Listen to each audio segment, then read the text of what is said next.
of the highest quality. Meanwhile, in land of England, King George III was lounging on his throne room of silk and sin, swimming in gold and stolen lasagna, while King George III was lounging. Minion came by the force of might, cried the minion with cowering. What you say, you grub, shouted King George III with raging anger. Okay, we are back on. We got this. Okay.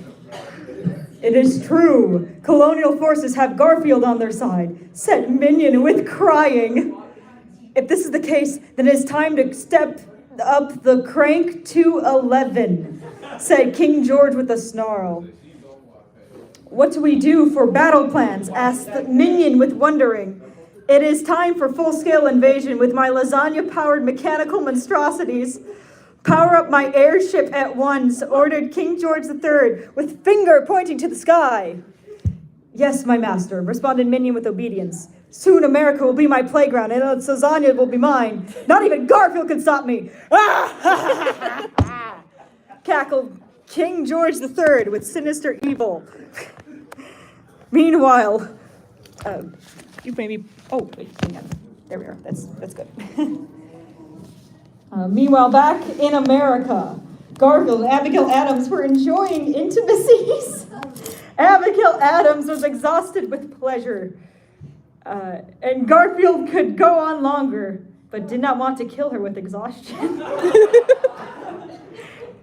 That's the true excuse when you're getting tired. I don't want to kill you with exhaustion. You play rough and I like that, said Abigail Adams with satisfaction. I fight hard and play harder, said Garfield with a wink, as he sat back and smoked lasagna cigarette. I love this author. After a moment of relaxing, Abigail Adams got up to make morning cup of tea for her man Garfield and wanted to making it to be just right. How are you wanting your tea? Said Abigail Adams with dutifulness. I like my tea like I like my women, sweet and creamy. Garfield, disgusting, said Garfield as he slapped Abigail Adams on the rear with flirting. Oh, Garfield, you know how to make me feel like a lady, said Abigail Adams with blushing. All of a sudden, moments of romance were interrupted by emergency sirens which signaled invasion. Time to earn my payment, Garfield with clenching fists and loading Desert Eagles.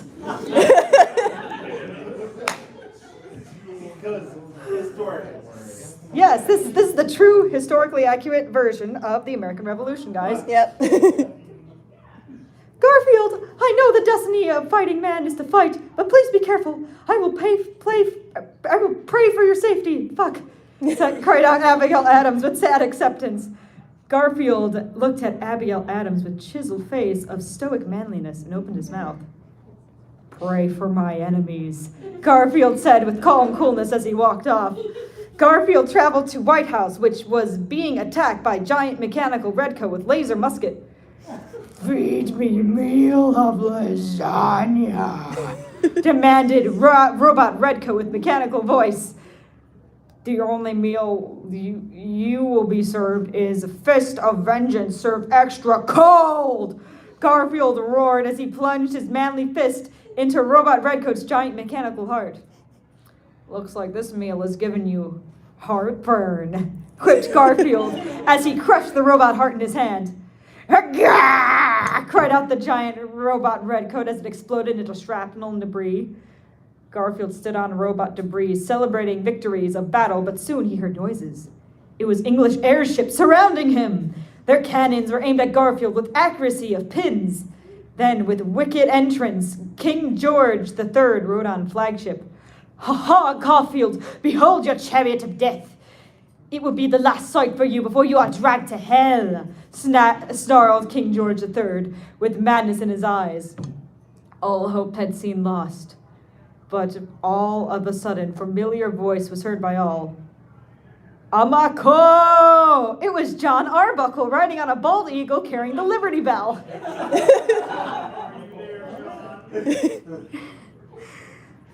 The bell is tolling for you, cried out John Arbuckle as he rung the Liberty Bell, sending shockwaves everywhere, stunning redcoat armies. Thank you, John Arbuckle. Now the turn is mine. It's like the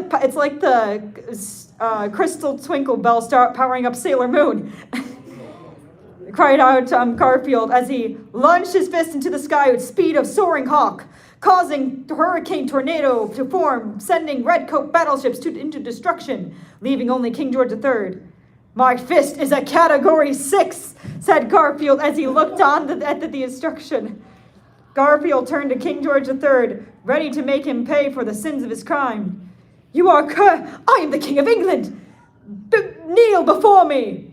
Roared out King George III in defiance. You are forgotten, King. You may be King of England, but I am King of Liberty, declared Garfield as he took King George III by the neck. Let go of my royal neck, you peasant man! Yelled out King George III in protest. For crimes against humanity and lasagna, I judge you guilty, said Garfield with mighty justice as he tore King George III's head off.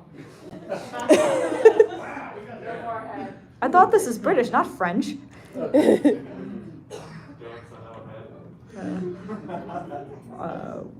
I lost my place. Looks like you have lost your head, said Garfield with coolness as he tossed King George III's body onto Lady Liberty's torch. Arrgh! Cried out King George III as he burned in Lady Liberty's torch. Order of grilled king extra crispy, quipped Garfield as he turned away. At King George III's fiery endings, remaining redcoat soldiers cried out in despair for their fallen leader. No, what will we do now? Our king is gone, wept the English soldiers in sorrow. You must look forward to days of tomorrow. Your king was mad with power and blind with madness. He could not see his path. His path was path of ruining and chaos. Garfield lectured with calm wisdom, filling Englishmen with hope.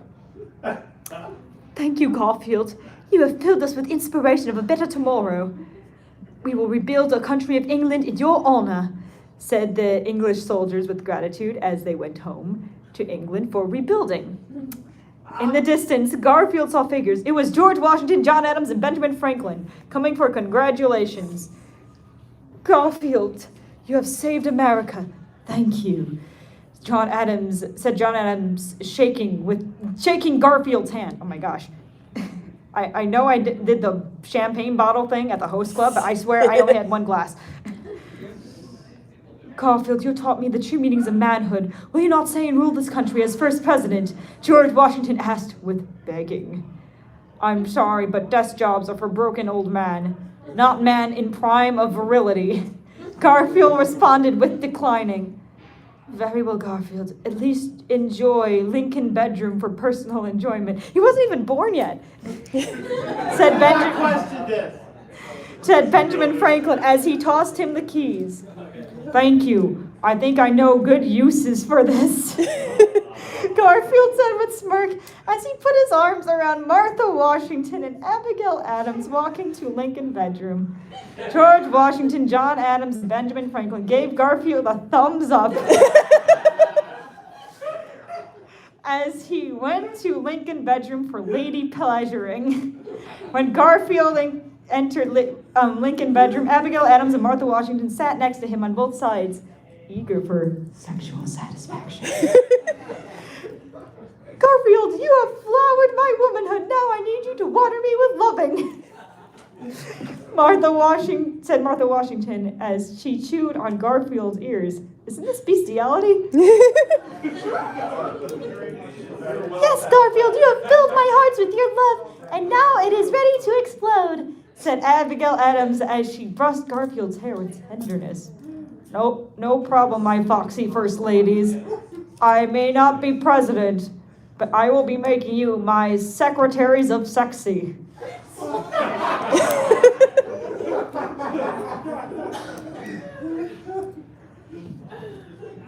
said Garfield as climbed on Martha Washington and Abigail Adams for love makings. As Garfield began his patriotic duties, he heard someone enter the room. He turned around and saw a hot, eager, sexy woman standing there. It was Lady Liberty. Garfield, I have been holding this torch for you, said Lady Liberty with searing desire. I have another torch. I have another torch for you, but it may be too hot for you to handle.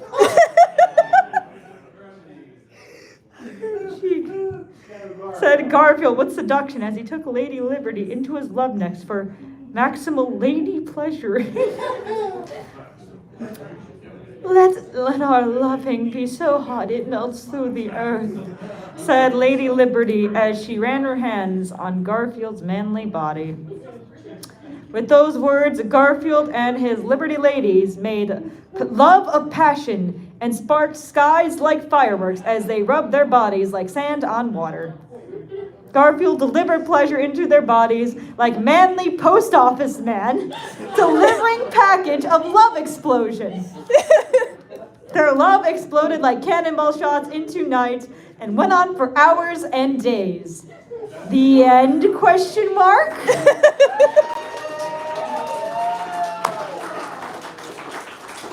All right, so... No, we're not done. So, very American fan fiction. How am I going to top that, you may ask? So, do you know what else is American? 9/11.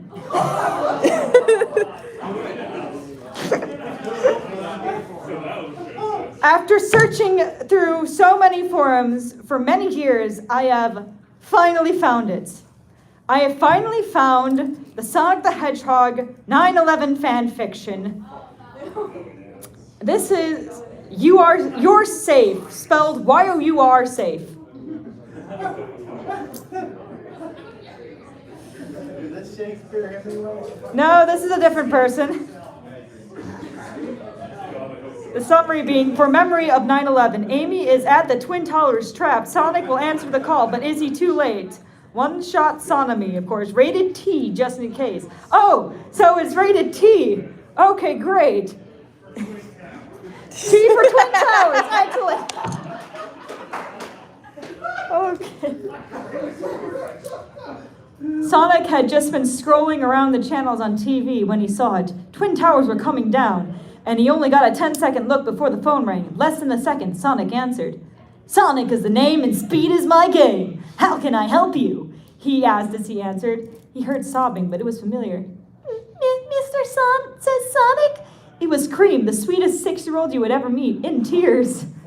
Cream, what's wrong? He asked. It's Miss Amy. I think she's at the towers. Sonic's eyes widened. Amy, at the Twin Towers? No. What? Cream, you've got to be joking, Sonic said. Cream only just cried harder and said, she said she was going to be right back. You know how she loves the towers. Please hurry, Sonic. I haven't seen Sonic since I was like 9 years old. I have no idea what Cream sounds like. A second later, Sonic was out the door, heading out to find Amy, the girl who he has cared for most since he met her. Amy, he whispered. As the towers came into view, he saw one of the towers starting to fall over and saw lots of people who were already out watching. He tapped a random person's shoulder and saw it was Tails. Oh, I'm sorry, are there multiple sentient foxes in the crowd tonight? Tails, are you okay? Where's Amy? He asked. Sonic, you need to hurry. Amy's at the other tower, trapped. She pushed me out before I got trapped as well, he said as tears came to his face. He nodded to his best friend, and he was about to go in when someone stopped him. He turned to see a policeman. I'm sorry, you can't go in, he said. Look, my friend there is trapped. I need to get out. The tower is already starting to come down, Sonic argued back. But sir, he was interrupted by Sonic already leaving there, running up multiple and running up the stairs. Amy, he called. There was silence. Amy, he yelled louder. Sonic! He heard someone yell back. He ran to the voice and started pulling off pieces of wall as quickly as he can. As Annie became visible, Sonic grabbed her arm and pulled her against his chest. Sonic, she started, but Sonic had a different idea. He picked Amy up into his arms and jumped through the open window. Amy screamed, but Sonic didn't care. He soon landed safely on the ground and slowly pulled Amy down next to him. Oh, Amy, that was so close, he said. Sonic, Amy said quietly. Yes?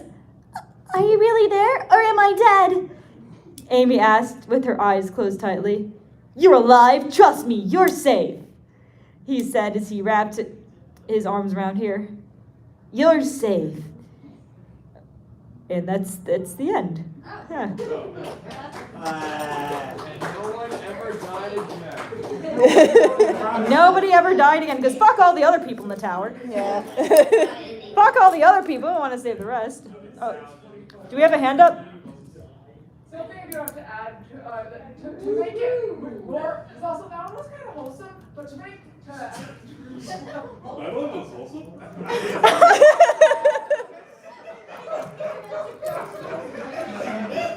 I don't understand why there wasn't any sex in that. Why? Yeah. Why didn't they fuck inside the Twin Towers? That would have been awesome. All right.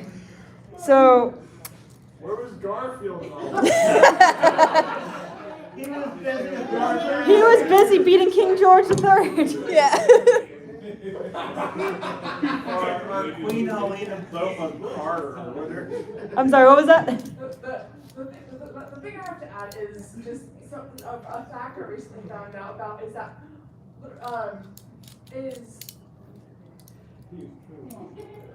Lost your train of thought. it's a random wholesome fact I recently found out about is that a dog saved almost 1,000 people on 9/11. It saved more people than Sonic the Hedgehog ever did. All right, so here in the USA, we have an election coming up, and I don't like to be political, ironic given where we are, but I think no matter where you lie in the political spectrum, you're going to find this amusing. So I'm sure everyone here has heard of Tucker Carlson. Yes! For those of you who don't know, he's a political commentator who had this notorious moment where he complained about M&Ms not being sexy enough. Yes, this is going where you think it's going. So someone on the internet decided to make Tucker's sugar-coated sex fantasy come true in the form of a fan fiction. This is nothing better. Yes. There's a pub. January 21st, 2021. Tucker wakes up delighted at the prospect of a brand new dawn. As he stretches, he is greeted by the smooth metallic voice of his robot wife. Hello, Tucky. Did you sleep well? Slept like a woman, my dear Susan. Or should I say, a duck. I failed my Tucker Carlson life. I'm sorry. He cracked himself up at this witty jape. Liberals would hate to see this kind of cutting-edge humor. Aha, aha, aha, ha, ha, ha. Susan's cortex registered her husband's emotion and responded in kind. She was well programmed. As Tucker got out of bed and got dressed, she made sure they stick to the schedule well. Oh, Tuck, everlasting darling, a nickname he got for his sexual prowess. Aren't you forgetting something? Tucker turned back to his wife and was greeted by spread legs under her personally tailored green M&M dress. Oh, of course.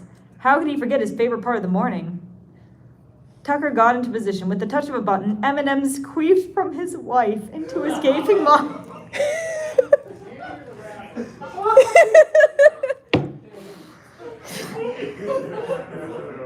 You gotta hand it to this person. They're very creative. But something was different. For the first time in years, he opened his eyes during foreplay and was greeted by a shining rainbow light. As he reached towards it, a unique experience for both him and his wife, as he was a well-documented pillow princess. But as But as finger met vagina, can you still call it that if it's a robot? Better enough fanfiction, it still counts. He felt himself getting sucked further into the vortex. First a finger, then a hand, then an arm, until quickly his entire body escaped from this world and was transported elsewhere. The air smelled sickeningly sweet. Tucker was focused so solely on the scent that it took a firm thud on his chest to snap him back to his senses. His eyes slowly fluttered open as he stared up at the green M&M from the floor. Her voluptuous legs seemed to go forever. What? He stared up in awe at her pristine white boots. Oh, so this is before the redesign that pissed him off. Okay. The little M&M insignias on them sparkled and the light coming from his closet that had transported him. Her heels were sharp and geometric. God, how he wished she would pound him into the candy dirt. Her flesh-toned skin glistened as he took in her perfect round green body. He hates to admit this to himself, but every time he had an M&M, he always popped a boner. Dear God. Think about that. Something about their oblate spheroid physique always turned him on. When he was a horny teenager, he used to fuck the opening of an M&M bag before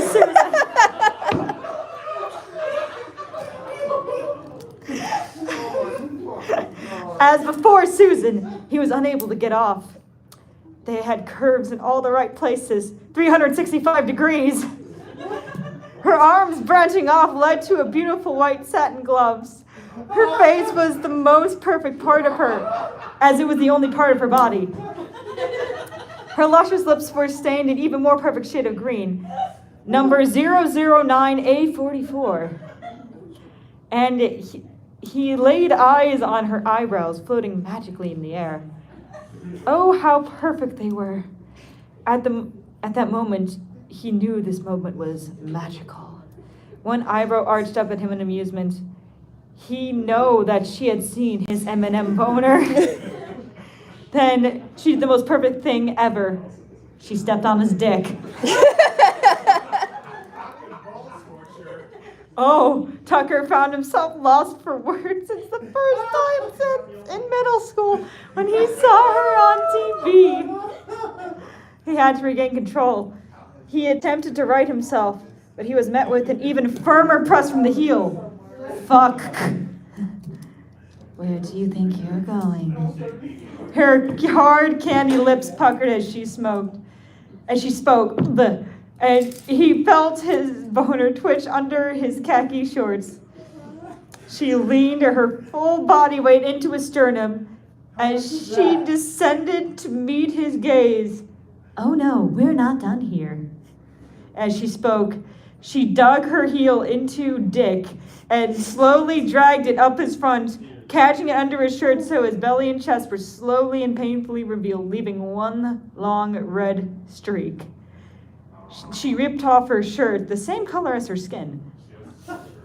His jaw dropped open in awe. He didn't even know it was there.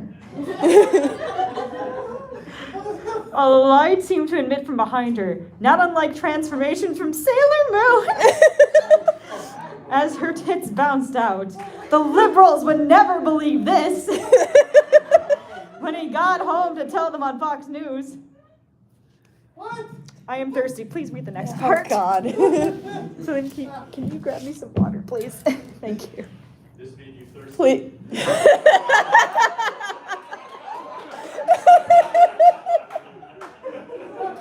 Oh my God. Okay. Please, mommy, please let me fuck your M&M titties. He begged.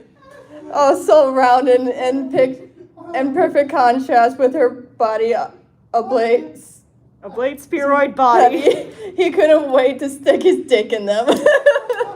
She slowly lifted her foot up, ripping his jeans with her heeled boot, and lowering her tits so he could fuck into them. He never came so fast in his life, mere seconds into touching them.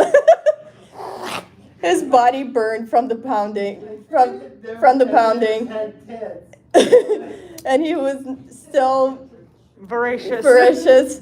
He wanted, needed more. Give me that jacuzzi. He groaned, pulling her by the face sternum toward his mouth. With her weight firmly on his face, he could see the promised land as he gazed. Was that a pretzel? She dug her hands into his hair and squeezed her thighs, and she forced the head into her jacuzzi. He got to swift work, lapping up chocolate as her moans echoed in the morning air, legs vibrating happily against his skull. As she came, warm, milky chocolate goodness filled his mouth, and it heightened his senses with like chocolate cocaine. Fuck, now I'm hungry. He went further, faster, engaging the first unbirth in human history. Tucker made his way to the pretzel womb. He licked her salty, sweet fluids until strangely the shaking and moaning lessened. And even stranger, he found himself licking air. I'll take the next part. He stared up in horror, choking on the chocolate melting in his mouth as her body slowly dissolved like the wicked witch of the West into him. Chocolate pooled out of the corners of his mouth, mixing with his tears as he cried desperately. Her shell was completely empty. He watched as her corpse tipped over, cracking slightly at the edges where he had eaten her out from. Oh God, he thought. What was he going to do now other than fuck her oblate spheroid corpse?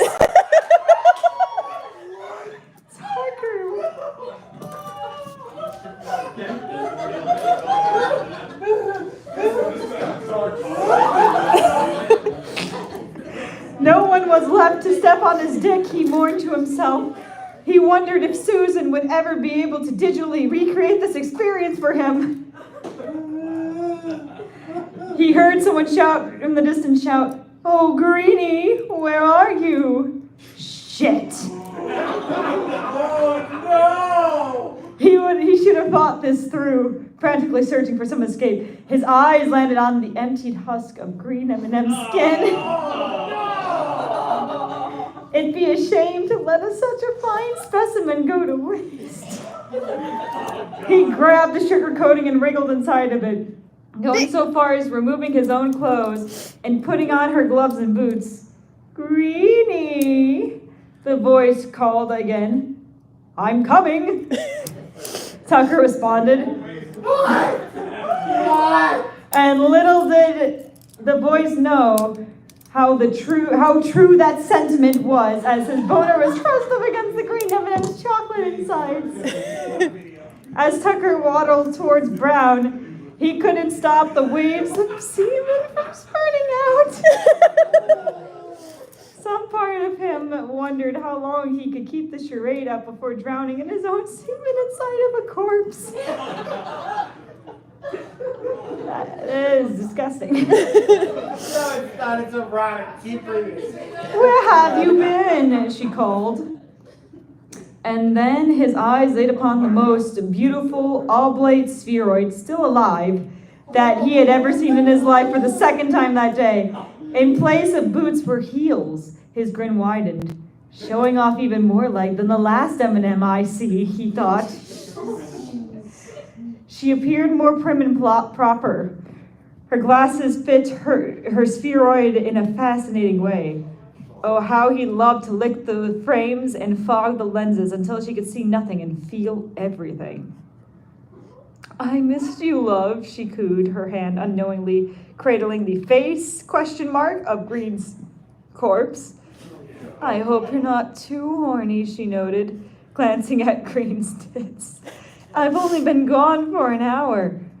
Perfect, he thought to himself. Today couldn't get any better than this. Oh, the green and brown M&M are lesbians. I support this ship. She appeared more prim and proper. Her glasses fit her spheroid in fascinating way. Oh, how he loved to lick. Oh, wait, never mind. I read that already. Okay. Today couldn't get better than this. He knew that if he spoke, Brown would know that he was not green. So he did the only thing he could think of. He leaned forward so Green's tits brushed against her face. Naughty girl, Brown lilted, as she slowly moved her hand from Green's face up the tip of her shell, and then pushing her steadily against the ground. Well, I suppose if you insist. She ripped off her brown jumpsuit to reveal a 5-inch strap-on. She keeps prepped for emergency scenarios. Oh no, he thought to himself. After properly and safely lubing up with melted chocolate. That's not gonna feel good. She penetrated deep into Green's hole, piercing deeper into Tucker's ass. She began slow and quickly hastened, and Tucker never had been happier to be born with a high-pitched moan. For each gasm he'd gasped increased fervor of her thrusts. He felt like Jake Gyllenhaal bottoming in the mountains with a bussy full of beans. What? What the fuck did I just read? Right. She pushed his head to the ground. Crickle. She slapped his ass. Crack. And with one fateful heave, Tucker came onto his own face. The hairline fractures along Green's body finally erupted into pieces of corpse and littered across the ground. Brown retreated from his asshole, mouth agape. What did you do to Greenie? What have you done to her, you monster? Tucker, alight with ecstasy, not thinking straight, rolled onto his back, boner slapping across his wet chest. I showed her the best time she's had in years. He felt a sharp pain on his chest, and when he looked down, he saw a brown stiletto dug deep into his sternum, blood slowly pooling around the penetration point. But as he looked back up at his assailant, he saw a mix of his juices and melted caramel sliding against that chocussy. The is written in here. He immediately came so hard it caused Brown to fall pussy first onto his face. After checking for consent and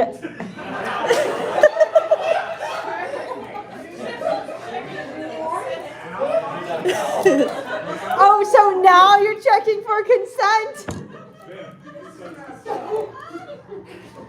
And a delectable 45 minutes later,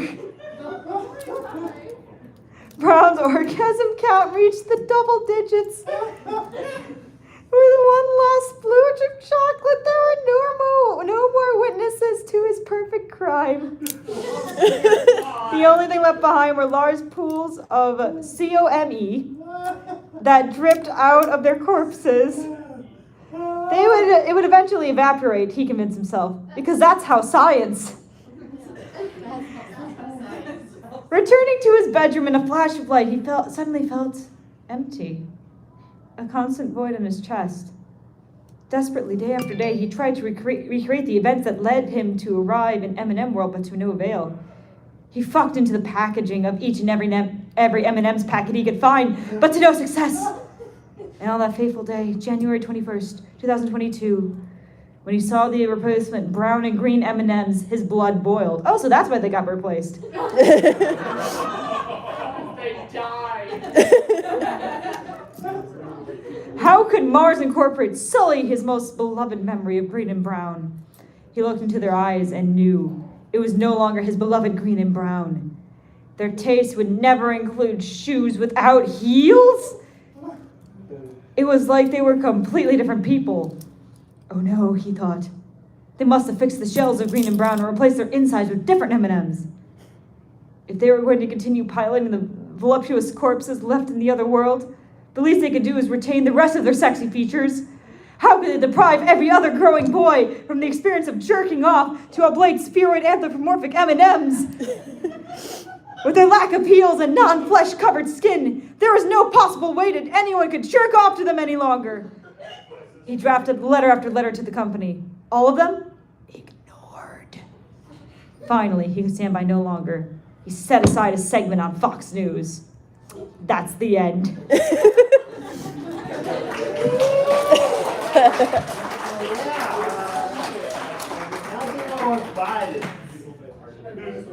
Shock pissy.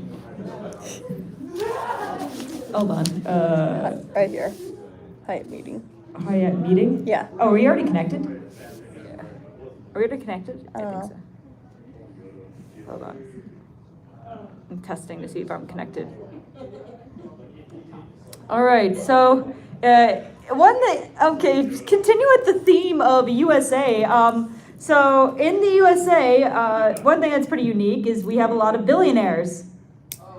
And some of them are absolute memes. And I know everyone is familiar with the human shitpost known as Elon Musk. Yes. Yeah, I'm coming after everyone. Everyone. No one is exempt from this. And by the way, the organizers, even though this panel is supposed to run 2 hours, the organizers said there's nobody after me and gave me the very, very stupid permission to go all night long if I wanted to. I don't know what to do with this much power. But anyways. Yes, you'll see. But yeah. Anyway, so if there's anybody who is worried about missing the panel, don't worry. They could come in anytime at any time. Just like Tucker Carlson. Anyways, this is a Wah in the Night. Oh my god. Don't spoil it for everybody. Midnight was beginning to roll around as Elon Musk sat drearily at home. He lounged on his stupid couch. He owned that it was like 15 feet. I don't know if he actually owns that or if I just made that up. That's written in there. Anyways, boredom lulled in the quiet air of his mansion. Grimes is somewhere, probably at a rave or doing shit Grimes does. The point is, it was late in the night, and the house was dreadfully empty, and Elon was lonely. Sighing, he closed his eyes. It wouldn't be so bad if he fell asleep on the couch. Grimes was at home to yell at him about the best sleeping positions for opening his third chakra anyways. His heart slowed like a lizard or something, until he heard a rustle. His eyes widened as soon as he popped them open. There, standing in front of Elon, in his own living room, was the one and only Wario from Nintendo, registered trademark Nintendo, no cease and desist pulls. OMG, Wario? He breathed incredulously. Elon. His eyes widened more. What? You know my name? Of course I do. As Wario spoke, Elon could see him raking his eyes over his lounging figure, heat rising in his face for a reason he couldn't quite name. He did the same, taking in the stout man. His glorious zigzag mustache glistened in the moonlight, perfectly placed on his profile like it was chiseled by the gods. Elon studied the way his purple overalls and yellow shirt morphed against his body, taut over his rippling muscles. The W on his hat reminded Elon of his own sins, as he shuddered, although not completely for that reason. As his gaze drank in the short man standing before him, he began to think he was kind of hot? His previous question drifted back to memory. How would you know me? Isn't it obvious? Wario said with a smirk, only making Elon blush more. I watched your SNL performance. More specifically, your portrayal of me. Oh, Elon blinked. Did you like it? It was intriguing. Wario stepped closer. Elon felt a buzz around on his back, getting hotter the longer the man studied him. He barely realized he was sitting upright, clutching at his every word. Interesting in what way? Wario's eyes met his. Let's just say I prefer you without the costume. Elon looked down at his plain white dress shirt and chuckled. Is that meant to be a flirt? As he looked up, he realized Wario stepped closer again. Depends if you take it as one. Soft dust particles drifted gently through the beam of moonlight, painting Wario into silver lighting. If Grimes were there, she would have KO Smash Bros eliminated because she hates dust. Contrary to the name, actually. Elon's gaze fell to a sudden seriousness. Why did you come here? Wario paused a moment before answering. I wanted to get a closer look at you. Elon threw his hands out in a sweeping gesture like Joker from Joker 2019. Well, like what you see? A hand was placed on Wario's hip. Provocative, are we? At least you fit your character. Like my character, fuck. Is that right? Elon mumbled as Wario inched closer yet again, now standing directly in front of the stupid couch. If he had moved forward again, he would practically be on Elon's lap. The billionaire's brow lifted as he realized he didn't exactly oppose to that idea. Well, what? Elon asked. Your question my way. I see you drinking my image down. Any reason why? Elon gulped, feeling heat rising in his face again. And what if I said yes? He gasped when the other man dared to close the final inch forward, putting a knee onto the pristine white couch, right between Elon's smexy grasshopper legs. Well, that would just make you dirty, wouldn't it? Wario could tell every word he uttered paint another degree of heat across the billionaire's face, as he gladly spilled out every word possible to make the other man shudder. The distance between them was small now. Moonlight pushed away by the thick shadow. Wario's figure fell onto Elon. Somehow the darkness between them only boosted the sensuality. Wario flicked his tongue over his lips and dared to speak again. What do you really think of me, Elon Musk? Wario, breathed Elon into the tension between them. I think you're hot as fuck! Gently, Wario placed a hand on Elon's chest, rumpling his shirt, which was previously just as flat as his ironed out as his ass. That's what I want to hear. Elon let out a soft sound, not quite a moan, making the hairs on Wario's mustache yearn to hear what the other man could call him when they were alone together. You want a piece of this thick bussy, don't you? Wario teased. Elon gasped before answering. He could have been a space heater with how hard he was blushing. Yes. Barely a second passed before Wario's lips joined onto Elon in their first dance. Elon's hand shot onto Wario's round side, steadying his lean against the couch for a more optimal smooch time. Wario let his hand drift from the other man's chest up to cup his jaw and grinned into the kiss when he felt the flustered billionaire push into his touch. Every sound from Elon let slip from his lips made Wario's overall buttons vibrate arousedly, like nipples. Elon squeezed his sides a bit tighter, and Wario whined softly. He was instead of moans. They breathed each other, tasted each other, exploring everything they had never felt before. Eventually, the two had to unsuction reluctantly so they could gasp for air. Oh my God, Wario, Elon panted, gazing into the other man's eyes admiringly. He slowly staked a hand around to his ass, bringing him that much closer. Wario smiled, but dislodged his hand gently. No bussy tonight, sorry boy toy. Elon pouted. You come all this way, might as well get it or give it. I can't, he explained. Busy day tomorrow. Besides, every pap on Earth would have our asses in a second. They just can't live in peace while a power couple is out here winning. Forget them, Elon growled. I can make them disappear in a second.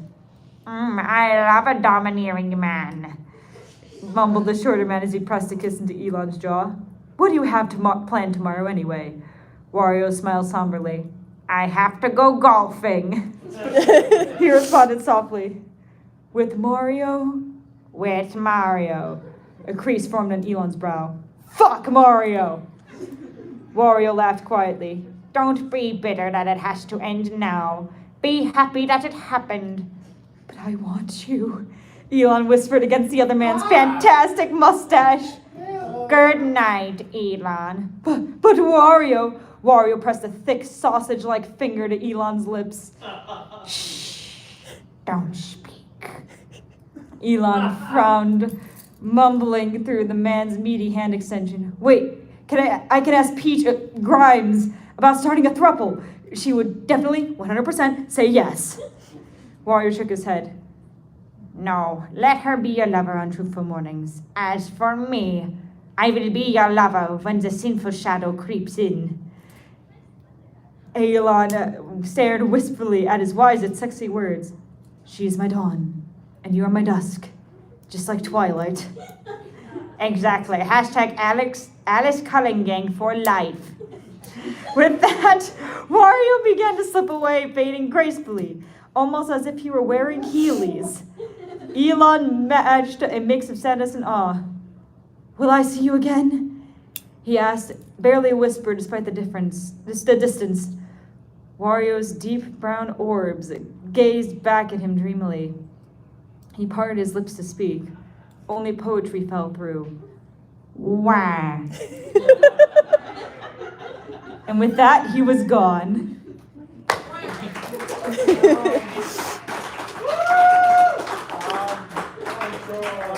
I have that time back? Okay. Since AnimeUSA gave me way too much power, you guys are stuck in hell with me for all of eternity. Because of that, there's a fanfiction I've always wanted to read, but I've always had to fast forward through because they always only allowed me an hour, and I never had enough time to read this. So, as we all know, with the help of Garfield, we as America defeated the evil British Empire. But Britland has their own form of generosity, primarily in the form of Harry Potter fanfiction.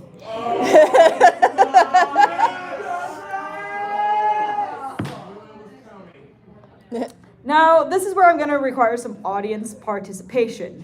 I can do it. I'm going to allow one Harry Potter fanfiction on this panel, and by Jove, we have a lot of degenerate trash today. There's a poll. I was supposed to have a piece of paper written out, but there it is.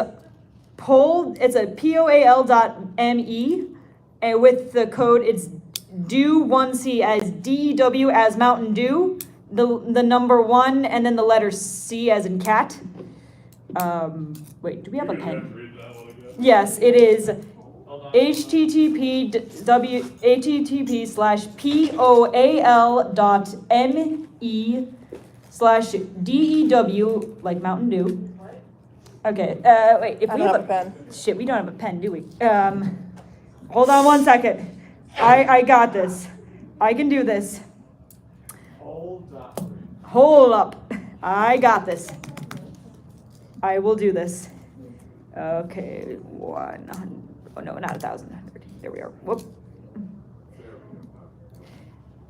Oh, whoops. Okay. Can you read this? Yes. So we have a lot of degenerate fan fictions. We have one where it's like My Immortal, but it's Harry Potter that's gender bent, and I guess the gender bent Harry Potter ends up fucking Draco and then fighting a sexist army run by Ronald Weasley. Then we have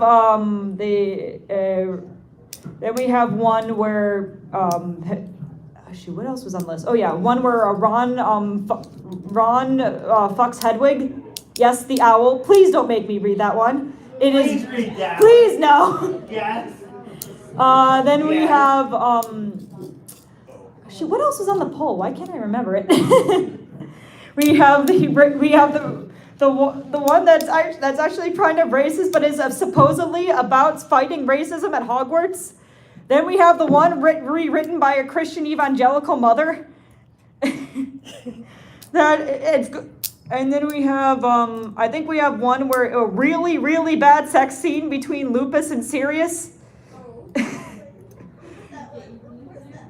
And then we have please God no.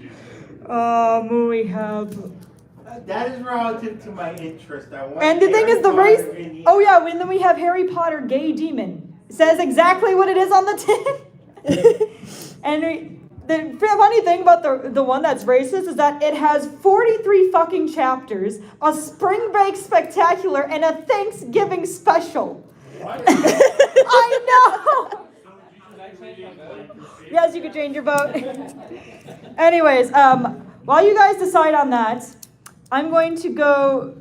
In the meantime, the Brits also invented another form of degenerosity, specifically the cursed locomotive of our childhood, Thomas the Tank Engine. There you go. That's it. Oh yes. Listen, Rebecca. Let me be clear. This is not just an erotic fan fiction starring Thomas the Tank Engine. It is a 3,681 word erotic fan fiction starring Thomas the Tank Engine. Listen to this, please, dear God, no. Yes. Which I should remind you is a fictional train with a face on the front and no gender characteristics, which happens to be a star of the show aimed at exclusively for children in preschool. It is also written by a gentleman who calls himself Trainmaster 64, who seems to have written 18 other fan fictions in the Thomas the Tank Engine universe, many of which are also erotic, but then many of which aren't. One of the erotic ones is also over 4,000 words. So, everybody, buckle in. And all aboard! Thomas held Rosie close to him in the quiet of the empty steamworks. You don't have arms! He had suggested that he and Rosie spend the night there, and give her the chance to relax. Rosie had refused at first, but relented when she realized that Thomas only wanted to help her relax and to help her forget the torment for one evening. What are you making these trains do? Thomas, Rosie whispered to him, I love you so much. You're just so good to me. I don't know how Thomas the Tank Engine sounds. He talks Britishly. We don't have... Okay, I'll be British. We don't have to do anything you aren't comfortable with. Thomas said quickly. We can just talk if you want, or we can kiss if that's what you want. I just want you to relax tonight. I want you to put everything aside for tonight and relax. Oh, Thomas, let's talk first then. All right, Rosie, what do you want to talk about? How much I love you and how much I want to kiss you. Thomas began to kiss Rosie. With great care and sensitivity, Rosie blushed as she moved closer to Thomas, reveling in his soft touch upon her. He was so kind and caring, never being too rough or too gentle because he doesn't have fucking arms. He was exactly perfect for her. He loved how he kissed her and held her close to her. He truly loved her, never wanting to let her go, and she never wanted to leave him. Soon, Thomas began to kiss her more passionately. Flushing, Rosie kissed him even harder. She was feeling herself needing to kiss Thomas, to hold him even closer, and to kiss him with such forceful passion. Very carefully, Rosie ran her tongue along Thomas's lips. Thomas opened his mouth and let Rosie's tongue dart inside. She was blushing profusely, but completely lost in her love for him. For a while, the two were simply kissing each other with deep passion. Rosie emitted a faint moan of longing when Thomas broke off.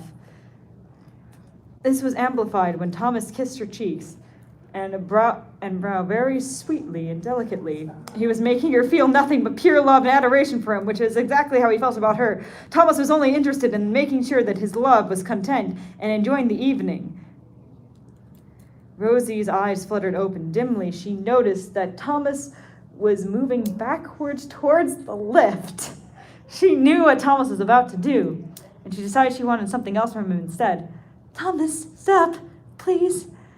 Thomas looked at Rosie with love and concern in his eyes. What's wrong, Rosie? Don't you want me to do this? More than anything, my Thomas, it's just, I want you. I want to taste you first, Thomas.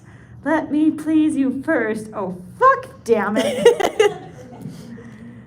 Thomas was as red as James, realizing what his love meant to do.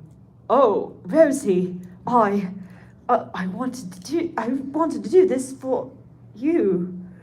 Rosie was now inches from him, her eyes hungry and her face full of intent. Thomas licked his lips nervously. Rosie was driving him wild inside. All his arguments against this melted away as he gazed at his love. Do you want to help me, Thomas? Rosie breathed. Now Thomas trembled as his love looked at him directly in the eyes. Yes. Yep, nothing helps cheer a woman more than letting them give you a blowjob. Yes, it's nice to know the same holds for trains. Except they can run trade on each other. Do you want me to be distracted, Thomas? Oh dear fucking God. Yes, Thomas whispered. Then move back to the lips, Thomas. Drop your fire. Let me love you. Oh my fucking God. You asked for this. Rosie pushed Thomas back towards the lifts. Clearly, she was intent on her goals. Thomas blushed as his love kissed him with passion, holding him close and slipping her tongue past his lips again, intertwining them in a passionate dance of love. Drop your fire, Thomas. I want you to enjoy this. Thomas obeyed, captured and spellbound by Rosie's eyes. He was slightly shaking as the lift began to raise him skyward. As he went up, he could feel himself becoming exposed to Rosie. His internal workings were revealed to her as she sat upon the lift, perpendicular to the ground. He couldn't help but blush, feeling his face burn, though it was nothing like the inner fire that began developing with him. Imagine the person writing this, Trainmaster64, literally sat down and thought to himself, boy, I sure love to imagine the trains of Thomas the Tank Engine having sexual relations with each other. But how could they access each other's genitalia in a way that is true to this world's preschool TV show about trains? Why, with the lifts, of course. The amount of thought that is put into this is insane. Rosie simply stared at Thomas, revealed to her in all of his glory. Thomas was familiar yet strange. There were many places on him that she knew she would spend time upon. The most important of these was his steam port, a nozzle-topped device pointing down to where the ground would normally be. Fucking damn it. This, she knew, was a place where excess steam would be drained to help relieve boiler pressure. I have so many questions. Every steam engine had such a place. Hers was an open hole in her underside.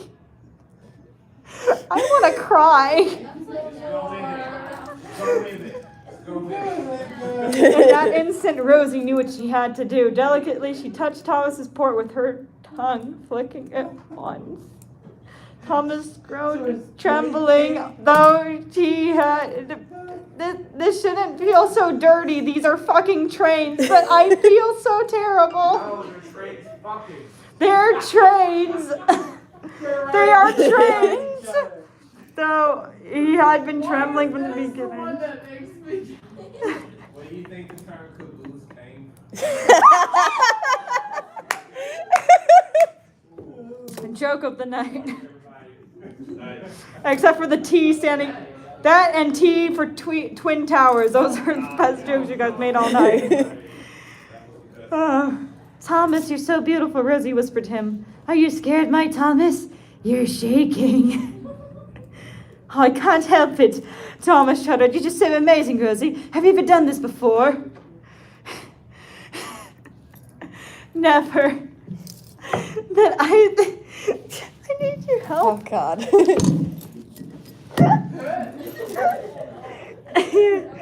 But I think I never know exactly what you need.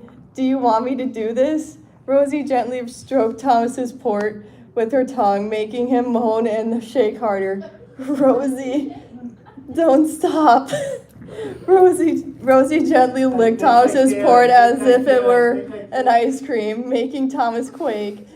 Rosie was very good despite her inexperience. Her tongue swirled around him, surrounding him and making him moan with pleasure. It was clear that Rosie was giving Thomas immense satisfaction and pleasure as she continued to work upon him.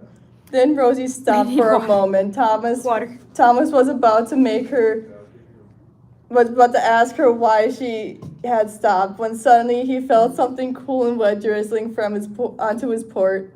He shuddered violently as he realized Rosie was gently drooling onto him, soaking him before she proceeded to lick it all away. Moaning louder than ever, Thomas could not believe how sensitive and powerful Rosie was upon him.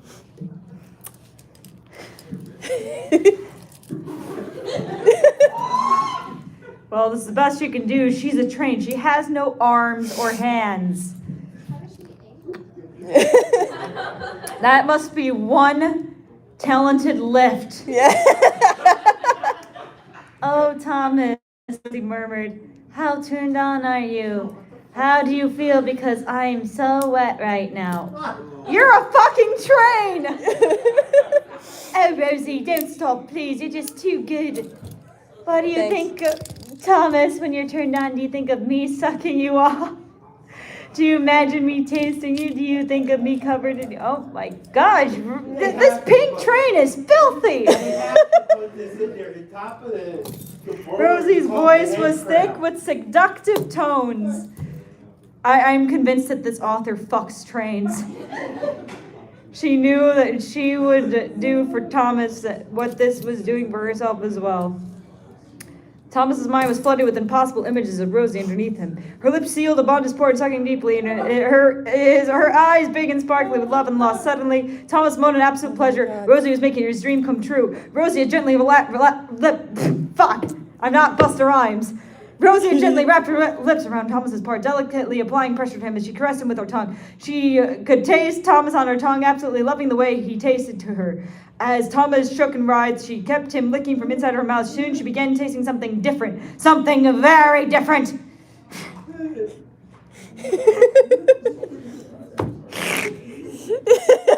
Okay, so the original fanfiction page for this is gone. So we were reading this off of a place where it's a commentary. And all this is the face. This is who Thomas is getting sucked off by.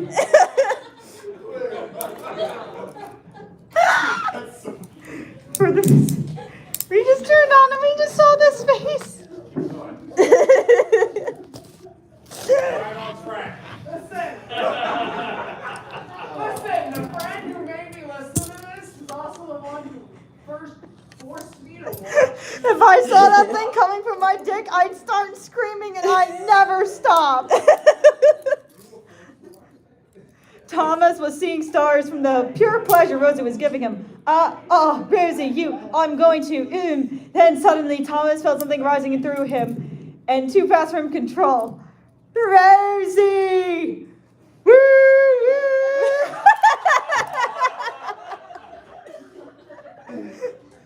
Rosie stopped, surprised by Thomas's cry. Then she felt Thomas's begin to... What? No, I can't. Where's the fat conductor at? Where is the conductor? I don't know exactly. The conductor's gone. Maybe they ate the conductor. That's there here. Surprised by Thomas's cries, then she felt Thomas begin to spray his fluids into her mouth. At once, Rosie backed up, caught off guard. Thomas cries out as he released himself all over Rosie. She was absolutely covered in his juices. Oil? with some still in her mouth.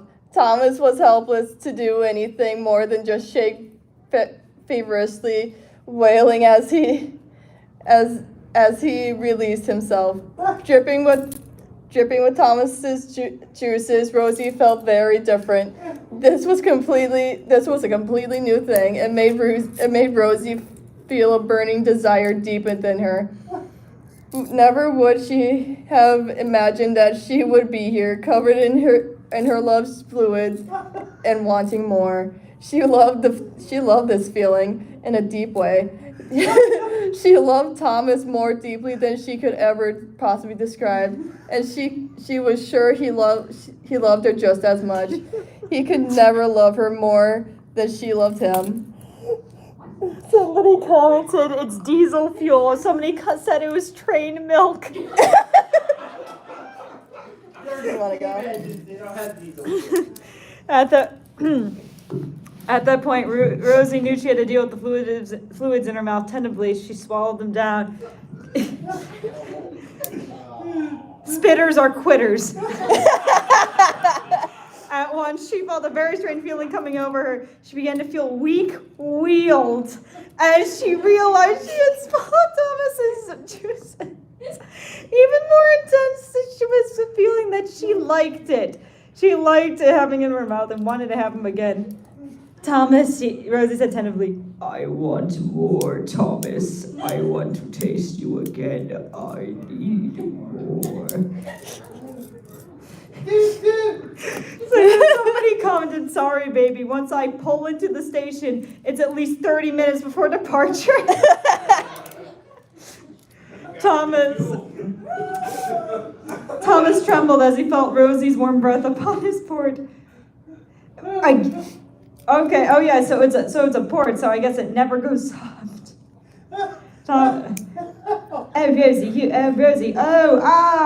Rosie had applied her lips to Thomas once again, this time beginning to suck harder and deeper than she did before. She caressed him with her tongue again, trying to coax him into giving her more of his juices. She needed to feel him slide down her throat, needed to taste him and savor them again. And Rosie remembered raked Thomas's port with her teeth. No, not the teeth! And she felt him writhing her tongue. I want to soak it in. Read it slower. No! Oh, good. My one problem with the Bob blowjob scene was it was just too short. Let's have another one. Oh, gosh. Oh, Rosie. Oh, more, please. You're so good. Oh, Rosie hummed softly. She began to... please help me. Oh, God, okay. Please, dear Lord, help me. Rosie hummed softly as she continued to suck upon Thomas. Thomas wailed as he shook. His modesty was the least of his concerns.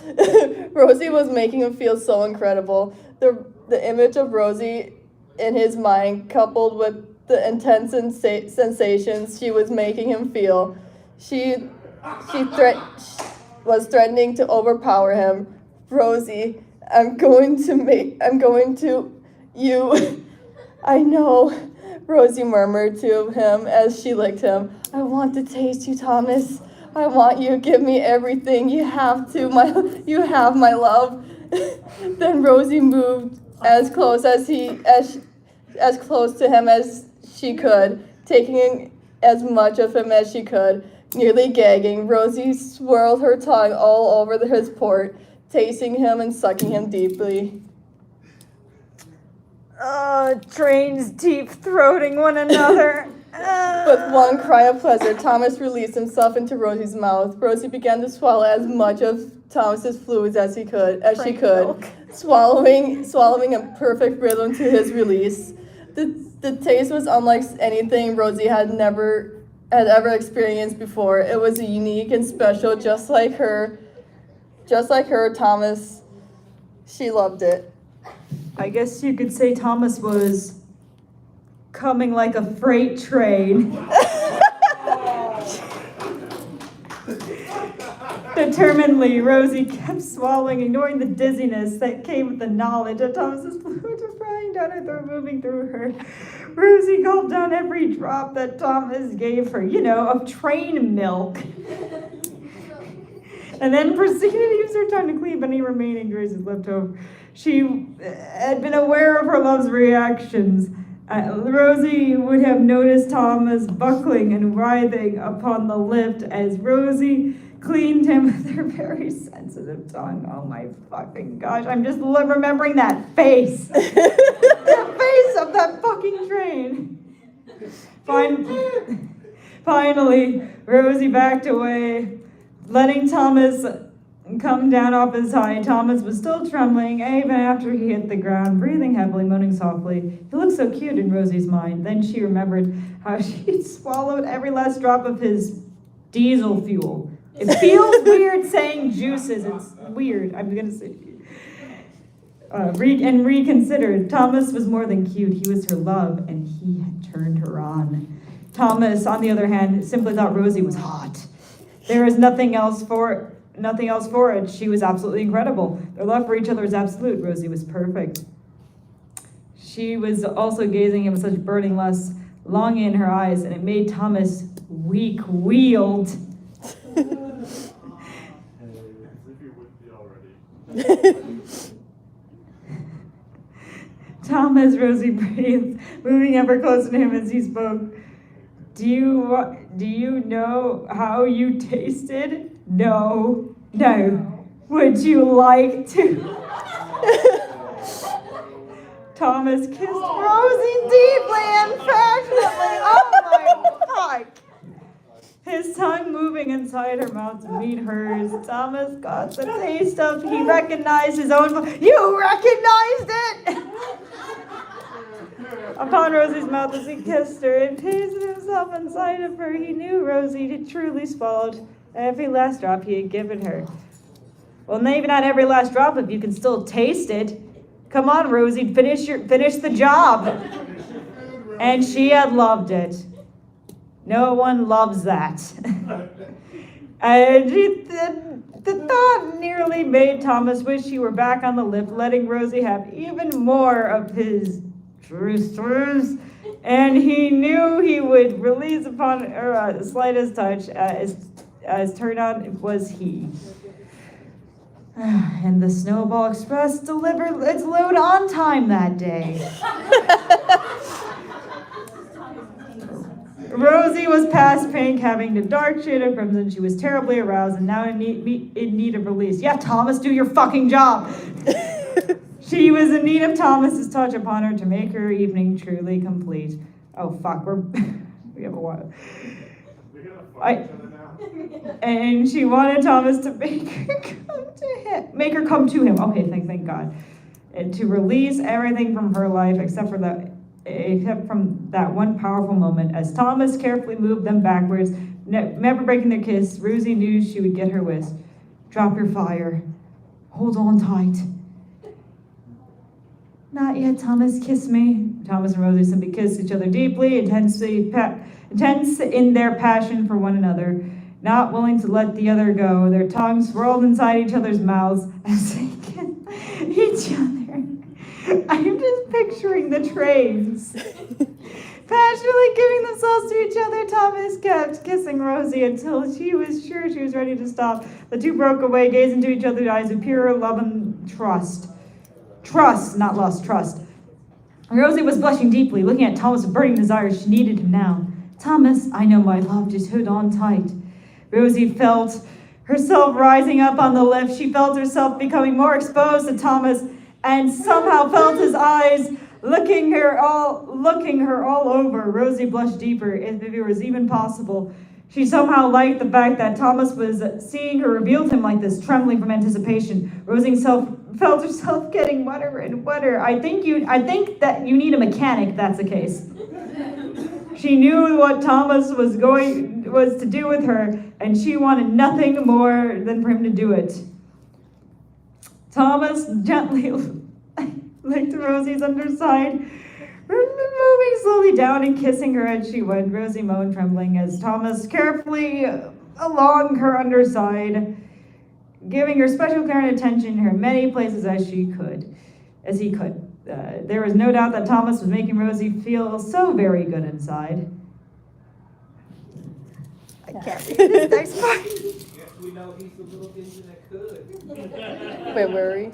Right up here, right here. He thinks he can, he thinks he can. I had to pull this up on the way back machine. Hey, that's it, my love. Just relax, let yourself go. Moan for me, Rosie. Come to me. Thomas, you're so good. Rosie whimpered as Thomas missed her port, moving near it but never touching it directly. Eat me, Thomas. Please, I'm so wet, Thomas. Trust me, Rosie. I know what I'm doing. Thomas murmured, then without warning, he nipped at a certain place on Rosie that he knew would make her even more aroused. Rosie yelped and began to moan as Thomas licked and kissed it feverishly. He was taking great care to make sure Rosie was not hurt, only wanting her to feel pleasure before satisfaction. Thomas drifted his tongue across Rosie's underside, kissing her and making her shake. Rosie whimpered as Thomas deliberately circled around her port, but did not reach it. He was not ready for Rosie to release herself yet. He wanted her to enjoy this, wanted her to thoroughly enjoy her release when it came. In the meantime, he continued to kiss Rosie's underside, making her wail as she came upon certain spots underneath her. Rosie was moaning with pure pleasure and a firm desire for release. Thomas was being so thorough. He detailed him in his ministrations upon her. She was trembling as she tried to keep herself controlled. Whimpering, she shook as Thomas's tongue began to move ever closer to that sweetest of spots within her. Thomas, you're going to make me. Oh, Rose, you're going to orgasm already? It's okay, Rosie. You can just do it. You can just do it if you want to. Thomas murmured to her. Rosie whimpered as she struggled to maintain control of herself. Thomas's voice was low and seductive, driving her wild. You can come to me, Rosie. Should I turn you on even more? Oh my god.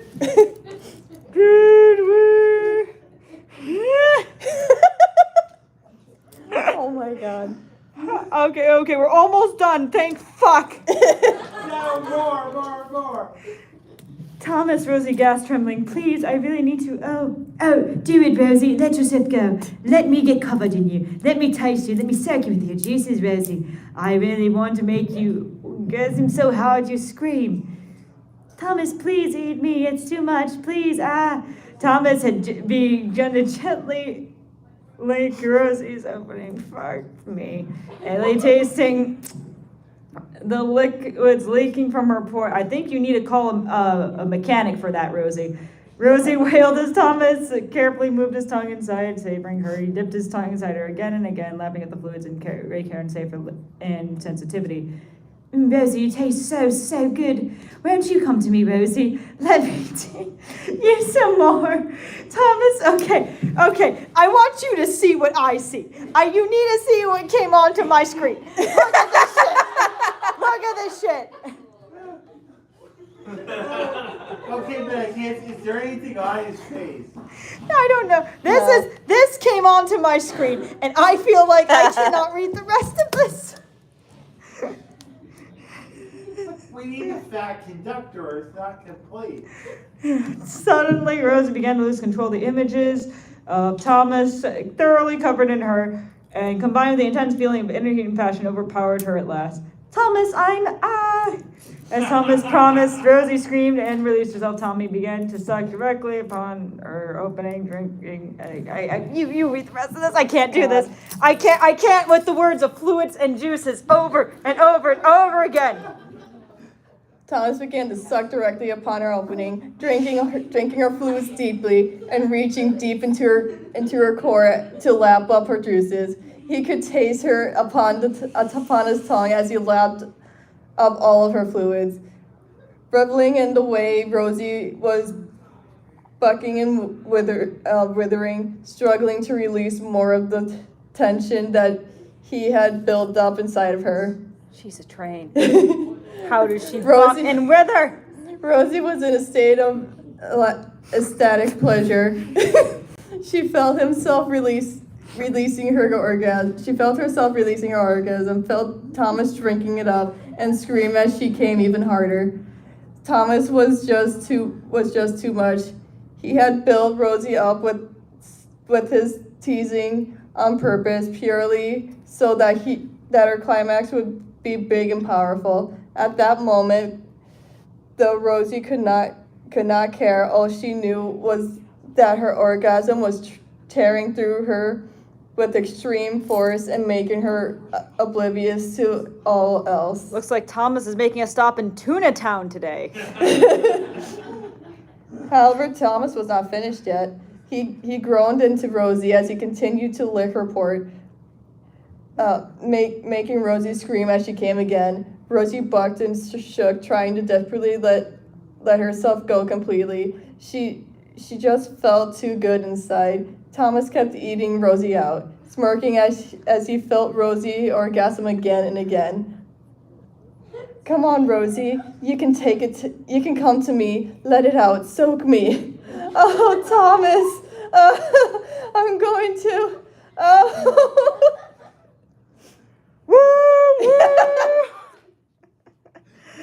You got it. At last, Thomas backed off. Rosie carefully lowered back to the ground, shaking as she went. She was trembling, feeling weak-wheeled from her multiple orgasms.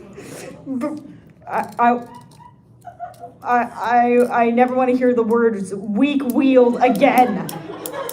Breathing heavily, she saw Thomas smiling gently at her, and all he had upon his face was pure love for her. And he had pleasured her and allowed her to pleasure him, and he had made her feel so very good inside. Everything he had done for her, especially the letting her give him blowjobs part.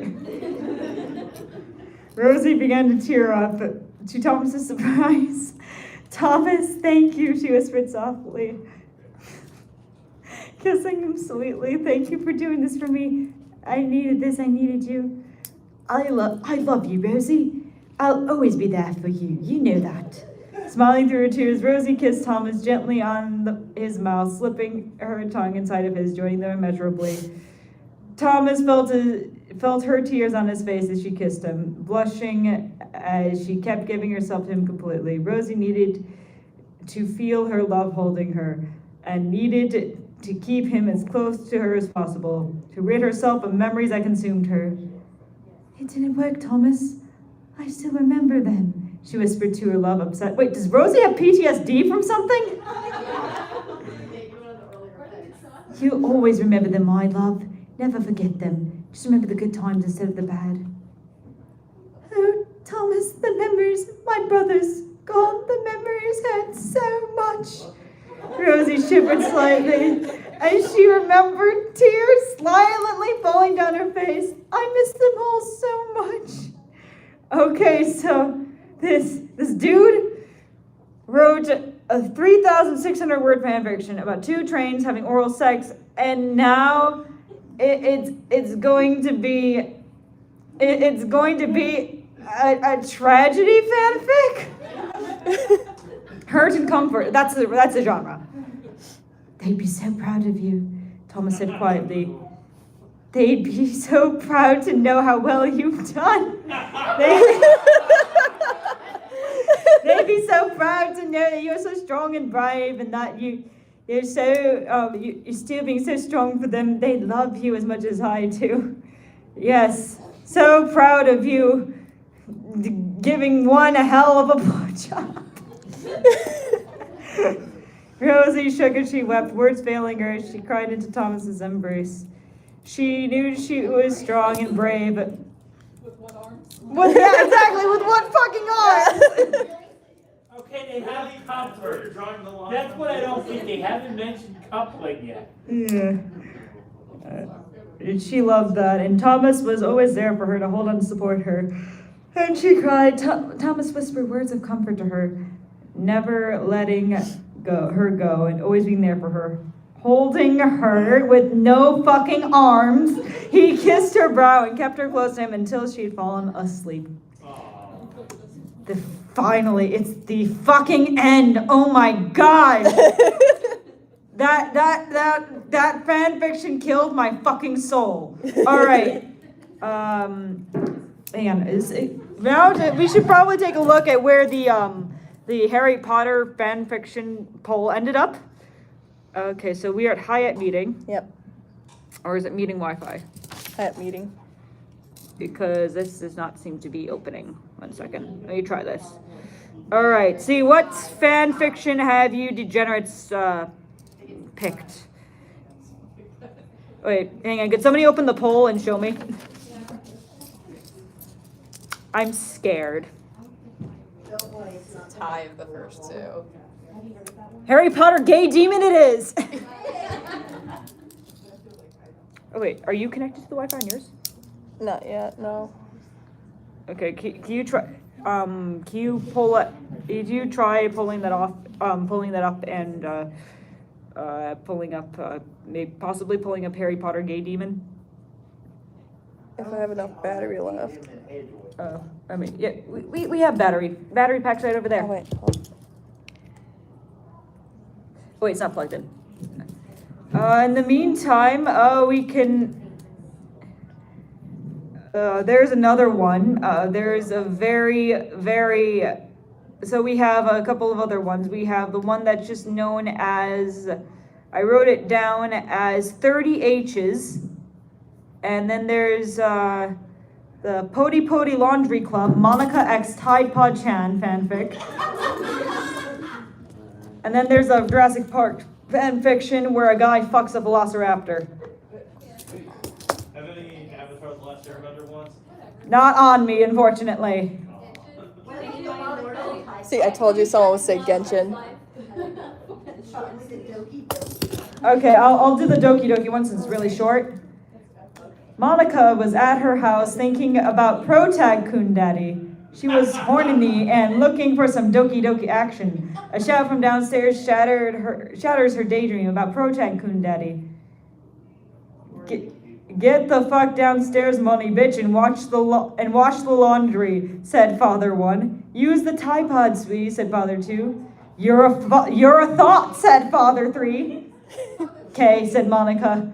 She grabbed the basket of laundry with a sigh, and she steps into the laundromat, and she instantly feels a smooth hand caress that ass. Eek, Protag Kun, are you here to fulfill my special desires? No, said an even higher pitched voice. Who the fuck are you? A female figure with white, orange, and blue glossy detergent skin stands behind her, staring. I'm a dirty-ass Tide Pod. What do you mean by dirty? I'm just an innocent high school girl. I know your dirty little secrets at Protag Kun, Monica. Bullshit, I don't know what you're talking about. Without warning, a Tide Pod pins Monica to the washing machine. Her clothes are torn off and thrown into the washing machine. What are you doing? Get off me. I'm saving myself for Protag Kun. Forbidden snack incoming. The female Tide Pod grows a detergent dong and plunges it into Monica. Oh, stop, that hurts, wails Monica. Huzzah! Screams the Tide Pod in triumph. The Tide Pod starts off slow, but steadily picks up speed. Monica's wails turn into yelps of joy. Oh, Tide Pod Chan, you're my new favorite pastime. Monica's wails turn into yelps of joy. Oh, I'm about to come deep inside you, spread my detergent nut within you. Wouldn't that poison her? I feel ashamed, but not as ashamed as the last fanfiction. Tide Pod first steeps into Monica, and one last movement of sticky substance cleanses Monica's insides. Monica moans louder as than August Amres on a Saturday night. 9 months later. Monica screamed. She had been in labor for 9 hours, and the baby was nearly out of her butts. Oof, the baby exited Monica. It was a Tide Pod. What do you expect? Monica ate it and died. The end. Did you get on? No, and like the charger's not working. Brilliant. That was brilliant. I like the character growth. All right.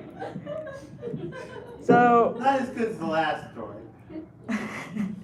the baby was a Tide Pod. And she ate it. And died. That's the difference between this one and the last one. She didn't train herself to prepare for it. All right. Yeah. Is it not connecting? No. All right. God. So. All right then. Just go with it. All right then. All right. So the Harry Potter fan fiction, I'm going to use my own phone to access it. Just give me a few moments. I'm gonna have to turn off the stream. Sorry guys.